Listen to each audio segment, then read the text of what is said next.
할렐루야. 오늘도 예배 자리에 나오신 여러분들을 주님의 이름으로 환영하고 축복합니다. 일주일 동안 또 삶의 자리에서 열심히 일하시고 오늘 또 하나님 앞에 나와서 이렇게 예배로 나아가는 우리의 마음들이 예배로 우리의 마음들이 드려지고 이 시간 내가 제물 되어서 하나님 앞에 드려진다, 하나님 앞에 나의 삶을 드린다 라고 하는 그런 믿음을 가지고 하나님 앞에 나가 예배할 때 또 예배를 통하여서 하늘로부터 임하시는 또 기쁨과 또 은혜와 평강이 여러분의 삶의 지경 가운데 풍성하게 넘치실 수 있기를 우리 주님의 이름으로 축복합니다. 이런 미국 펜실베니아주에 필라델피아라고 하는 도시가 있습니다. 이런 필라델피아라고 하는 이름 들어보셨죠?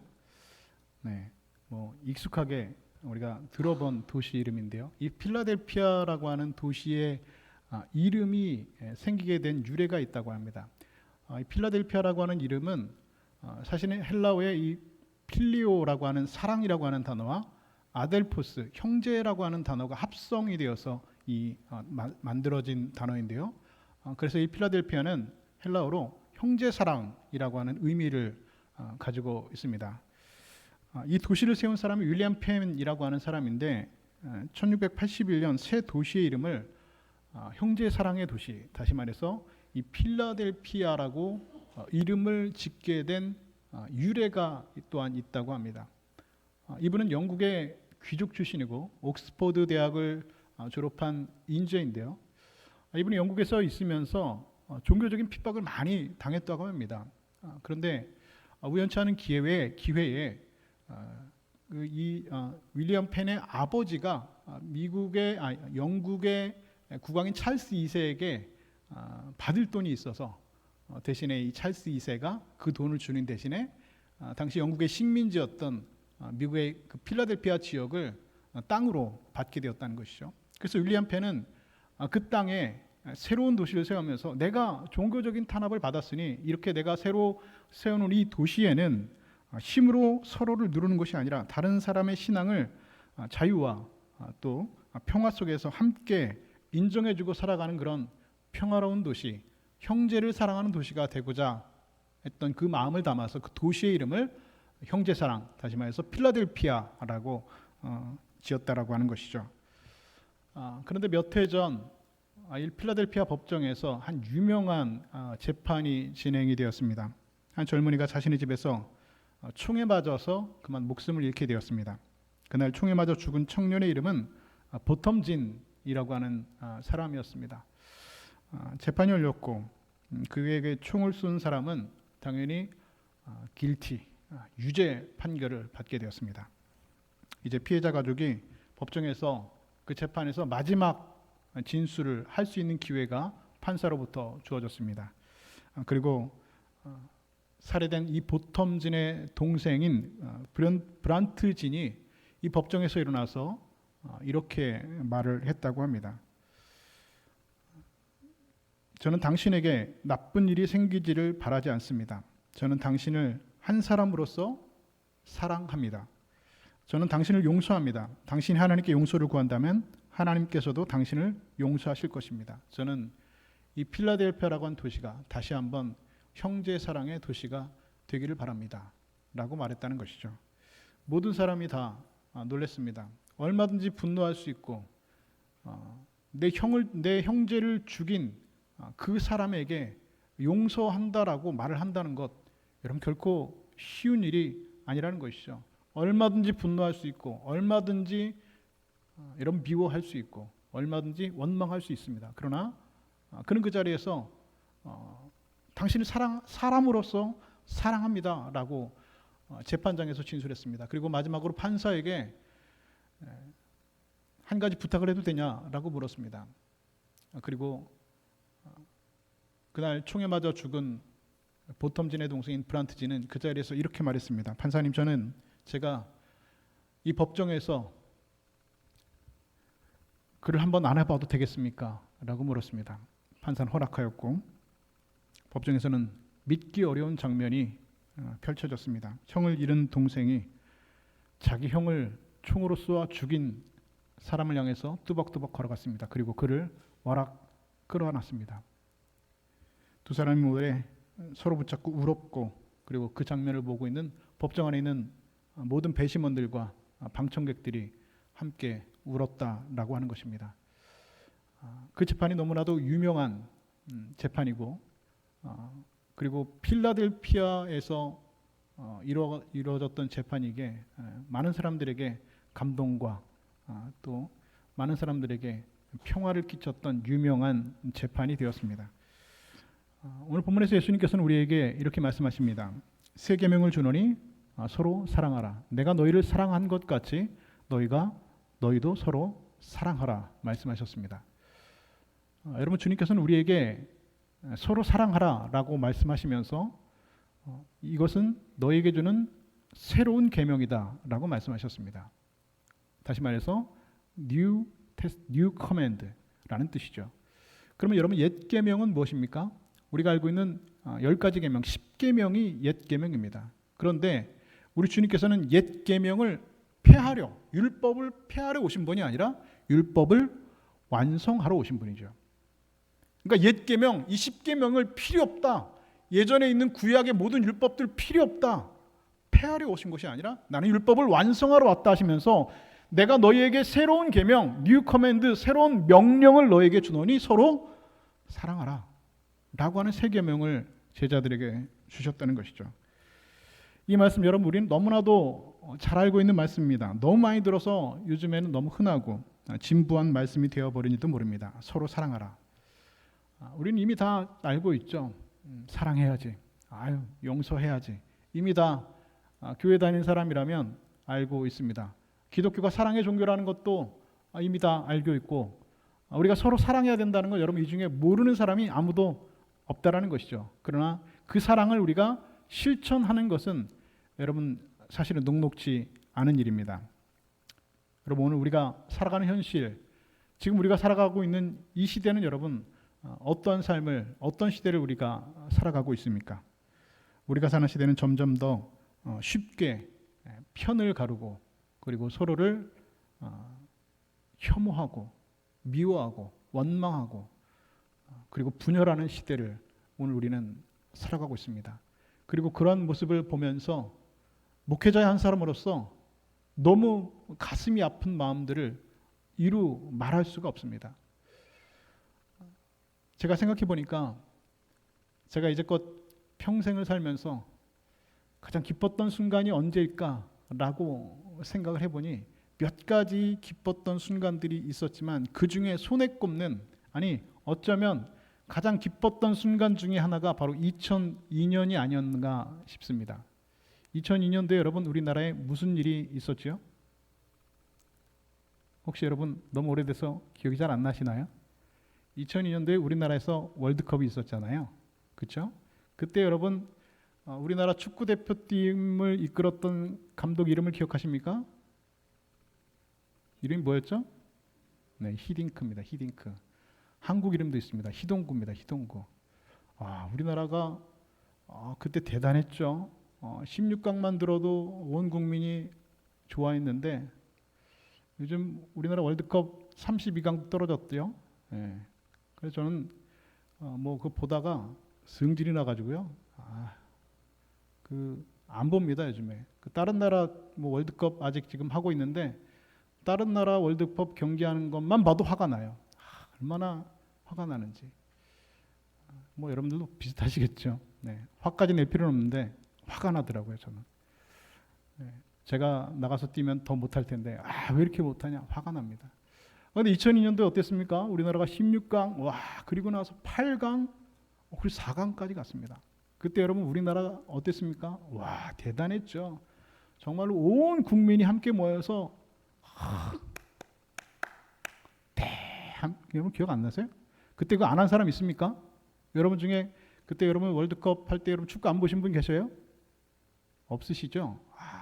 온 국민이 다 빨간 티 입고 막 다 모여가지고, 그때 그 교회에서도 모여가지고 함께 같이 훈련이 아니라 응원도 하고요. 아파트에서 모여서 주민들끼리 다 모여서 얼마나 기뻤는지, 얼마나 행복했는지, 온 국민이 한 마음으로 대한민국을 외쳤던 그 순간이 제가 살면서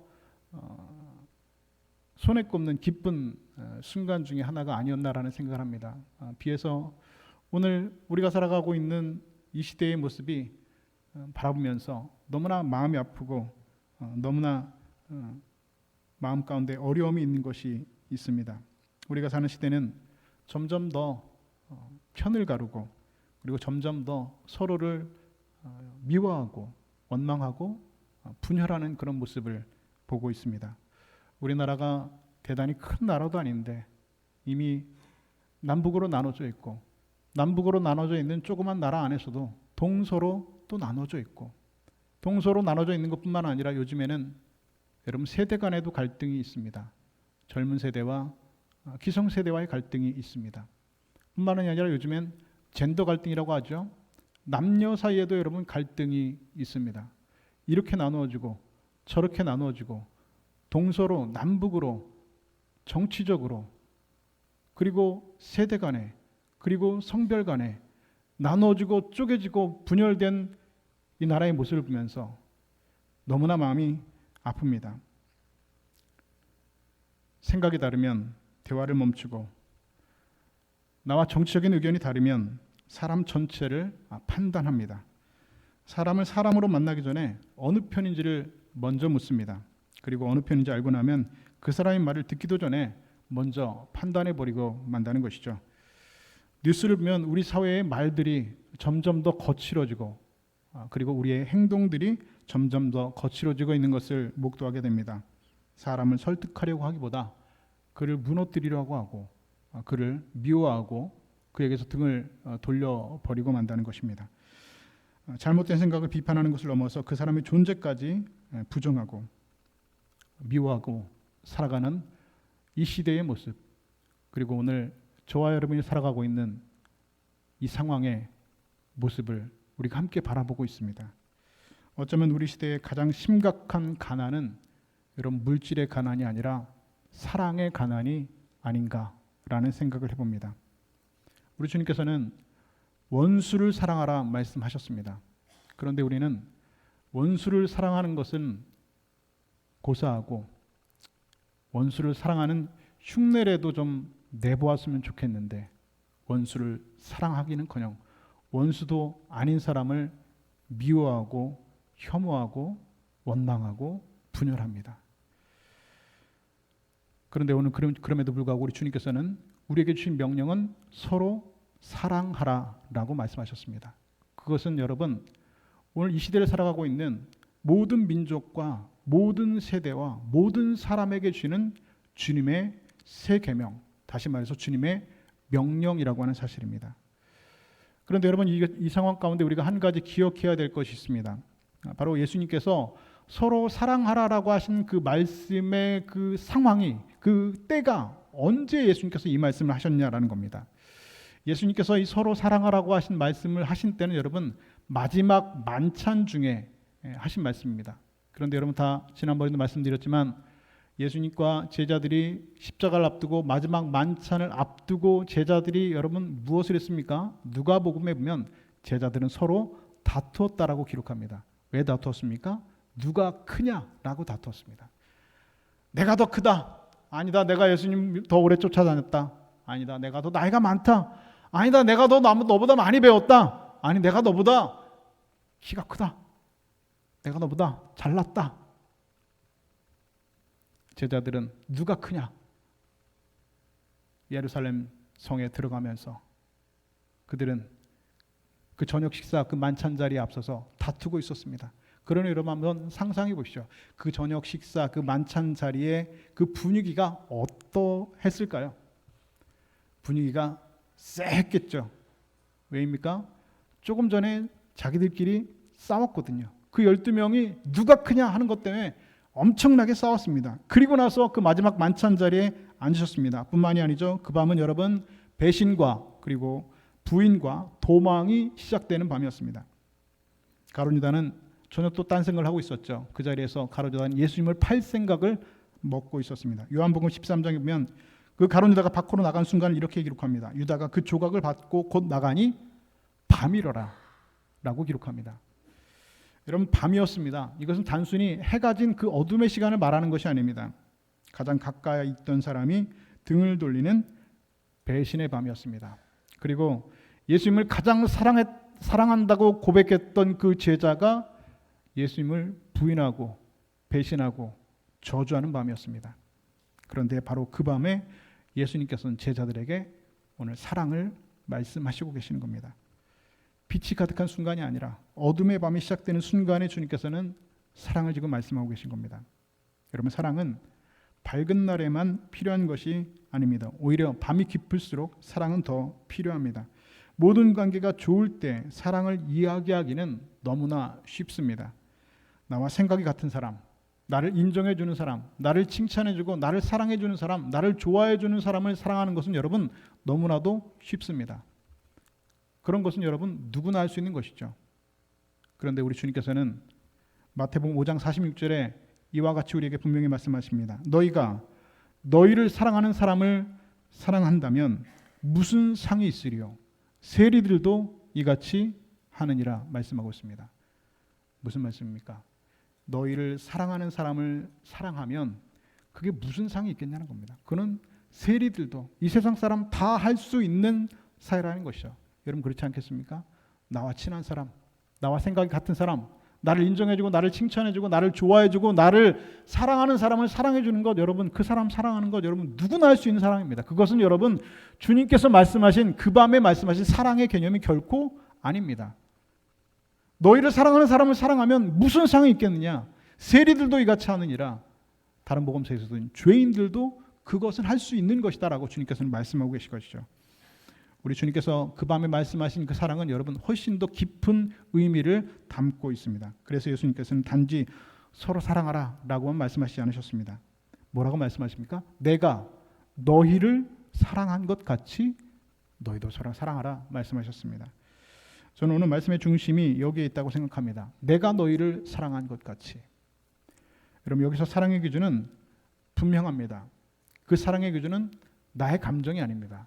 나의 기분이 아닙니다. 나의 상황이 아닙니다. 상대방이 나에게 어떻게 했는가라고 하는 그 태도도 결코 아닙니다. 우리 주님께서 나를 사랑하셨으니, 주님께서 나를 사랑하셨으니 너희도 서로 사랑하라 라고 말씀하시는 겁니다. 그렇다면 우리는 스스로에게 이렇게 물어야 합니다. 예수님께서 나를 어떻게 사랑하셨는가? 여러분, 주님께서 여러분을 어떻게 사랑하셨습니까? 여러분이 사랑받을 만해서 여러분을 사랑하셨습니까? 여러분이 모든 것을 잘했기 때문에 여러분을 사랑하셨습니까? 그렇지 않습니다. 여러분들이 넘어졌을 때도 주님께서는 여러분들을 사랑하셨습니다. 우리가 실패했을 때도 주님께서는 우리를 버리지 않으셨습니다. 우리가 죄인 되었을 때도 주님께서는 우리를 위해서 십자가를 지셨습니다. 아니, 우리가 주님을 부인하고 주님을 배반하는 그 순간에도 주님께서는 우리를 끝까지 사랑하셨습니다. 여러분, 십자가는 사랑받을 만한 사람에게 주어지는 상이 결코 아닙니다. 그런데 우리는 착각하고 있죠. 십자가를 상처럼 여기는 겁니다. 십자가가 상이 되려면 여러분 어떻게 해야 되겠습니까? 십자가가 상이 되려면 여러분 하나님과 우리 인간의 관계가 쌍방의 관계가 되어야 됩니다. 그것은 무슨 말입니까? 우리가 무엇을 잘해서 하나님께서 우리를 위해서 구원의 십자가를 내어주시는 상이 되는 겁니다. 그런데 여러분, 십자가는 결코 상이 아닙니다. 여러분이 의로워서, 우리가 무엇을 잘해서, 우리가 예배를 잘 드리고 하나님 앞에 우리가 봉사하고 하나님께 사랑받을 만한 어떤 짓을 해가지고 주님께서 우리에게 십자가를 상으로 주시는 것이 결코 아니라는 겁니다. 여러분, 십자가의 은혜는 여러분 쌍방의 관계에서 여러분 발생하는 것이 아니라 일방적인 하나님의 은혜로 우리 가운데 주어졌다는 사실을 여러분 믿으실 수 있기를 주님의 이름으로 축복합니다. 십자가는 상이 아니에요. 우리가 무엇을 잘해서 우리의 의로움으로 하나님께서 우리에게 상으로 주신 것이 여러분 십자가의 구원의 은혜가 아니라는 사실입니다. 십자가는 사랑받을 만한 자격이 요만큼도 없는 그 나와 같은 죄인들을 위해서 하나님께서 일방적으로 내밀어 주신 구원의 손이고 사랑의 손이라고 하는 사실입니다. 그래서 우리가 다른 사람을 또한 사랑해야 되는 이유는 그 사람이 언제나 사랑받을 만한 사람이기 때문이 결코 아닙니다. 그 이유는 바로 우리가 먼저 주님께 사랑을 받았기 때문입니다. 우리가 다른 사람을 사랑해야 된 이유는 그 사람이 나에게 사랑받을 만한 무슨 짓을 해서 사랑하는 것이 아니라 주님께서 먼저 우리를 사랑하셨기 때문에 우리가 그들을 사랑해야 된다라고 말씀하고 있는 겁니다. 그러므로 여러분, 오늘 저와 여러분의 사랑, 오늘 우리 그리스도인들의 사랑은 우리의 인격에서 시작하지 않습니다. 오늘 우리의 의지에서도 시작하는 것이 아닙니다. 여러분, 우리에게는 누군가를, 아니 인간을 사랑할 수 있을 만한 능력이 요만큼도 없습니다. 아니요, 목사님, 저는 사랑하는데요. 사랑하죠. 나한테 잘해주는 사람, 나하고 생각이 맞는 사람, 나랑 성격이 맞는 사람, 나를 칭찬해주는 사람, 사랑하죠. 그런데 주님께서 말씀하시는 그 사랑은 그 사랑이 아니라는 것이죠. 어떤 사람을 사랑하는 겁니까? 나랑 생각이 다른 사람, 나를 비난하는 사람, 심지어 나를 미워하고 심지어 원수와 같은 사람을 사랑하는 겁니다. 여러분, 그런 사람을 사랑하는 것이 여러분 쉬우셔요? 쉽지 않습니다. 여러분, 우리에게 그런 인격이 있나요? 여러분, 우리에게 그 사랑할 수 있는 요만큼의 능력이 우리 안에 여러분 존재합니까? 그런 사람을 품을 수 있는 그 사랑이 여러분 우리 안에 여러분 있습니까? 우리 안에 그런 의지가 있습니까? 결코 없습니다. 우리의 사랑은 여러분 우리의 인격과 의지에서 시작하는 것이 아니라 바로 우리의 사랑은 예수 그리스도의 십자가에서만이 여러분 시작할 수 있는 겁니다. 우리는 누군가를 사랑하기 어려울 때 사람에게 집중하죠. 그 사람이 나한테 무슨 말을 했는가? 그 사람이 나한테 얼마나 큰 상처를 주었는가? 그 사람이 나한테 얼마나 큰 실망하게 했는가? 사람을 보고 있으면 사랑하기 어렵습니다. 사람에게 집중하면 사랑할 수 없습니다. 그래서 우리는 우리의 시선을 돌려야 됩니다. 사람에게서 누구에게로 돌려야 됩니까? 예수 그리스도의 십자가로 우리의 시선을 돌려야 합니다. 그 사람을 보기 전에 여러분 십자가가 보여야 합니다. 그게 여러분 예수 믿는 겁니다. 그게 여러분 신앙생활 하는 겁니다. 교회 오면 다 여러분 이쁜 사람들만 있나요? 내 마음에 드는 사람들만 있습니까? 그렇지 않죠. 생각이 다르고 입장이 다르고 환경이 다르고 모든 것이 다른 사람들이 함께 모였습니다. 내 마음에 드는 사람만 여러분 교회에 있지 않습니다. 교회는 여러분 의인들이 모인 곳이 아니라 누가 모인 곳입니까? 죄인들이 모이신 곳입니다. 사람들은 착각하죠. 교회 가면 천사들이 있다라고 착각합니다. 여러분 교회 천사들만 모였죠? 교회 천사들만 모여 있죠? 우리 교회 천사가 몇 명 있긴 있어요. 제가 보니까 정말 천사 같은 분이 몇 분 계셔요. 여러분 교회 가면 근데 그런 천사들만 있지요? 아니요. 여러분 교회 가면 여러분 목사님이 다 천사지요? 아니요. 교회는 천사들의 모임이 결코 아닙니다. 교회는 여러분 죄인들의 모임입니다. 그렇기 때문에 그 죄인들을 품고 사랑하는 것은 여러분 결코 만만하고 쉬운 일이 아니라는 것이죠. 우린 주님께 그래서 그렇게 물어야 됩니다. 주님이 나를 얼마나 사랑하셨는가? 주님께서 나를 어떻게 사랑하셨는가? 사람만 바라보면 여러분 정죄가 시작됩니다. 그러나 우리가 우리의 시선을 돌려서 사람을 바라보는 것이 아니라 십자가를 바라보면 그 자리에서부터 여러분 은혜가 시작되는 것입니다. 사람을 보며 세상을 볼 땐 만족함이 없겠네. 나의 하나님 그분을 뵐 땐 나는 만족하겠네. 사람을 보며 세상을 볼 땐 만족이 안 됩니다. 사람 여러분 보시면 안 됩니다. 예배당 나와서 여러분 사람을 보시면 안 됩니다. 사람은 다 죄인이거든요. 우리 안에 죄성들이 다 있거든요. 그 사람에게 집중하면 사랑할 수 없습니다. 그럼 예배당 나와서 사람을 보시는 게 아니라 누구를 보셔야 됩니까? 누구 보셔야 됩니까? 하나님 보셔야 됩니다. 목사 보는 게 아니라 이 안에 이 예배 안에 지금도 성령으로 이 예배 안에 함께하고 계시는 하나님이 여러분 보이셔야 됩니다. 하나님 안 보이는데요? 목사님 하나님 보셨나요? 저도 인간의 눈으로 제 눈으로 하나님을 본 적은 한 번도 없습니다. 그런데 저는 하나님이 보입니다. 여러분, 하나님이 보이셔야 됩니다. 그래야지 여러분 진짜 신앙생활 하실 수 있습니다. 그래야지 여러분 진짜 그리스도인 될 수 있고요. 그래야지 여러분 진짜 사랑을 할 수 있습니다. 교회 나와서, 예배당 나와서 사람 보이면요, 여러분 시험 듭니다. 상처받습니다. 미워하게 되고 원망하게 됩니다. 그러나 여러분, 예배당 나와서 세상과 나는 간 곳 없고 구속한 주만 보이시고 하나님이 보이셔야지 여러분 진짜 신앙생활 여러분 하실 수가 있는 겁니다. 여러분, 사랑하다 보면, 주님의 상처를 바라면 닫혔던 문에 작은 틈이 생기고 그 틈에서 여러분 바로 은혜가 들어오기 시작된다는 것이죠. 여러분, 사랑한다는 것은 잘못을 잘못이 아니라고 말하는 것은 결코 아닙니다. 불의를 묵인하는 것도 아닙니다.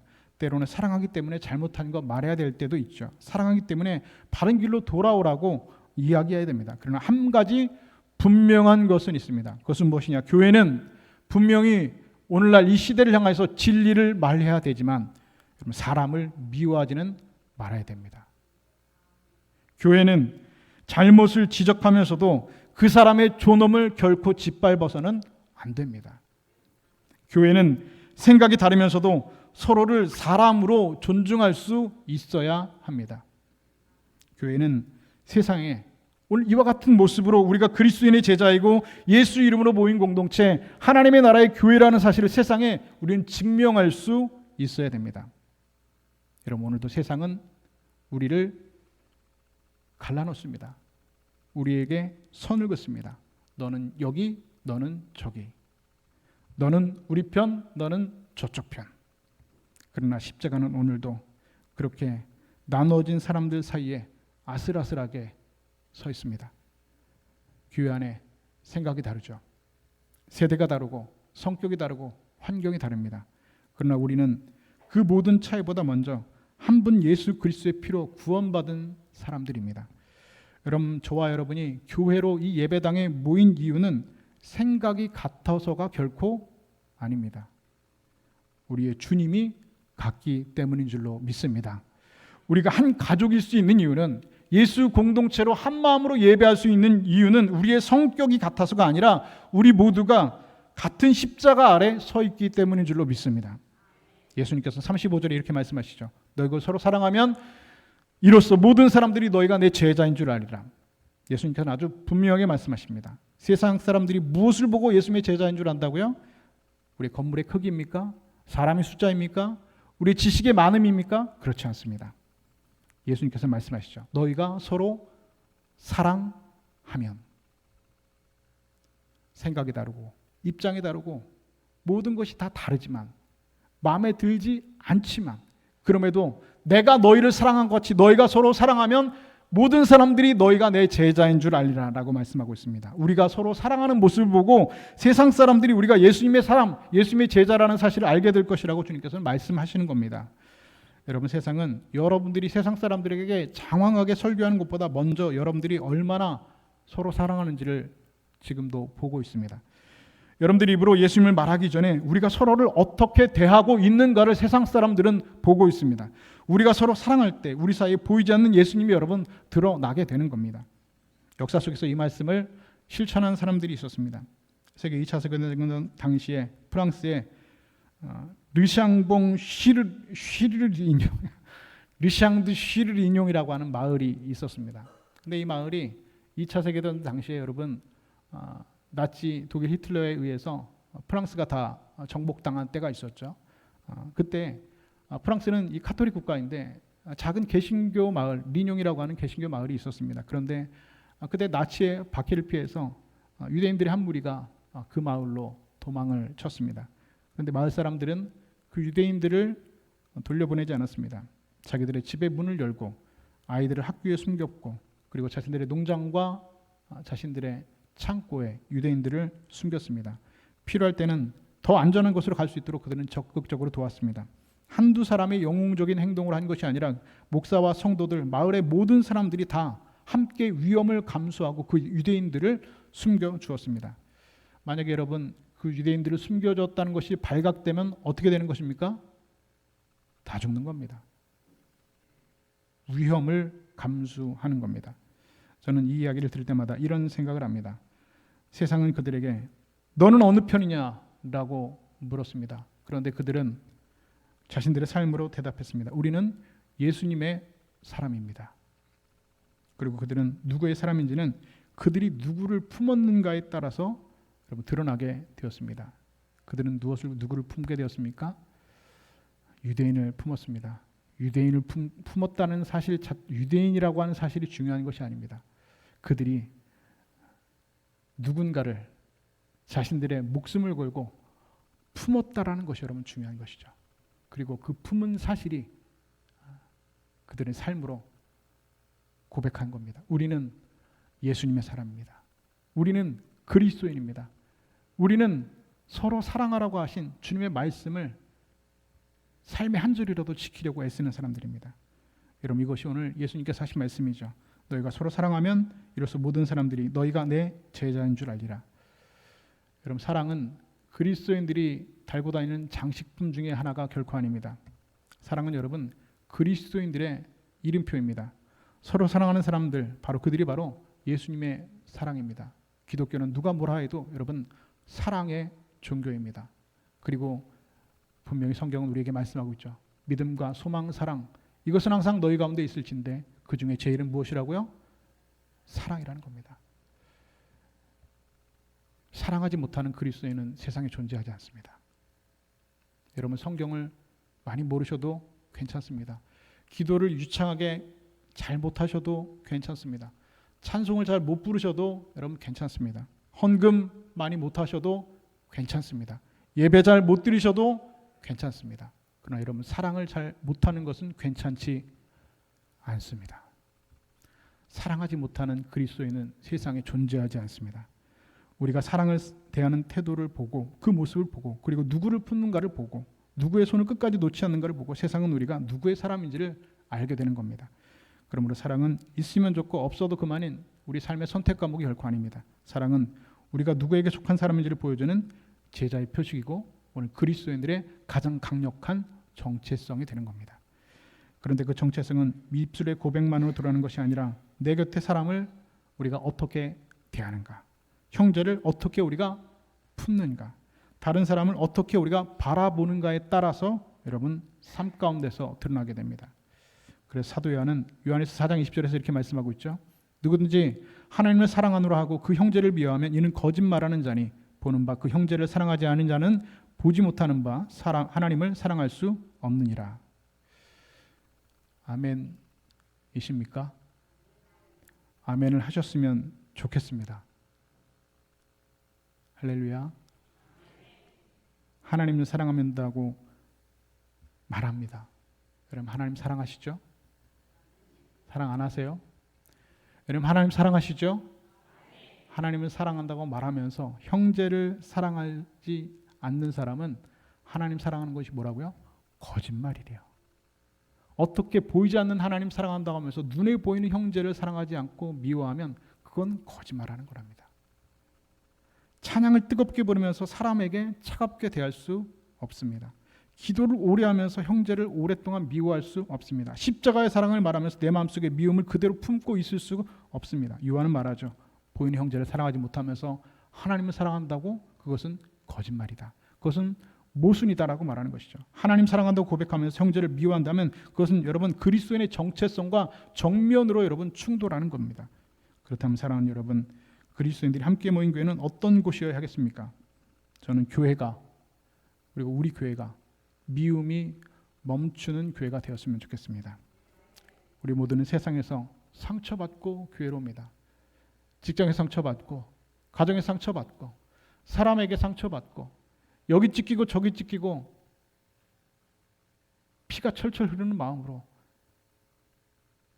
일주일을 살아가고 예배당에 나옵니다.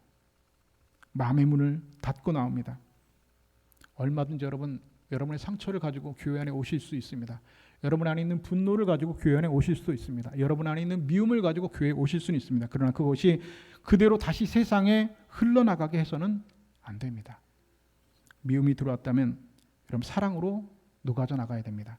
상처가 들어왔다면 위로를 입고 나가셔야 됩니다.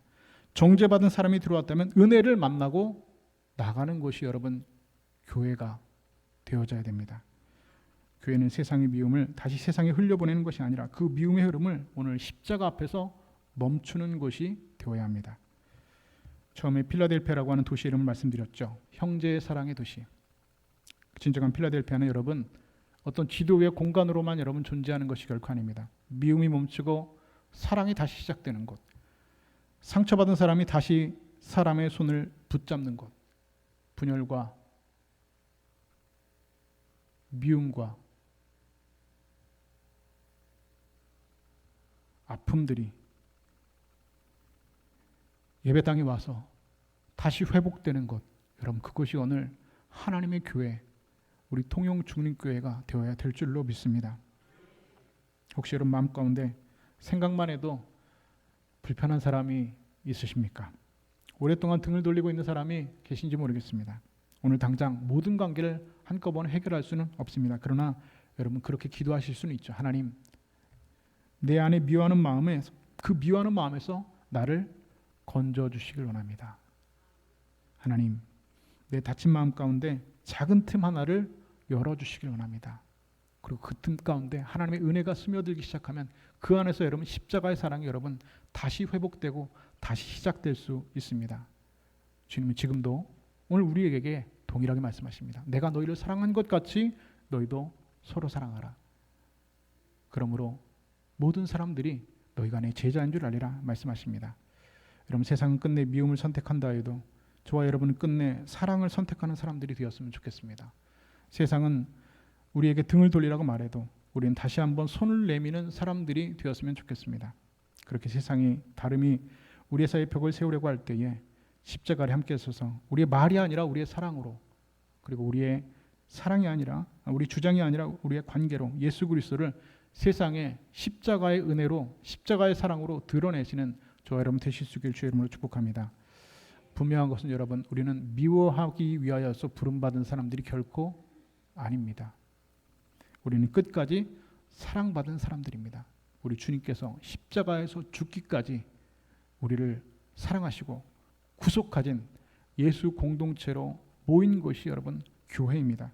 그러므로 세상이 끝내 미움을 선택한다고 할지라도 우리는 끝내 사랑을 선택하고 끝내 사랑을 포기하지 않는 그런 사람들이 되어서 그 사랑으로 예수 그리스도의 제자라고 하는 그런 강력한 정체성을 가지고 결국 세상 가운데 드러내는 끝내 사랑하는 사람들로 살아가시는 저와 여러분 우리 믿음의 권속들 다 되실 수 있기를 우리 주님의 이름으로 간절히 축원드립니다.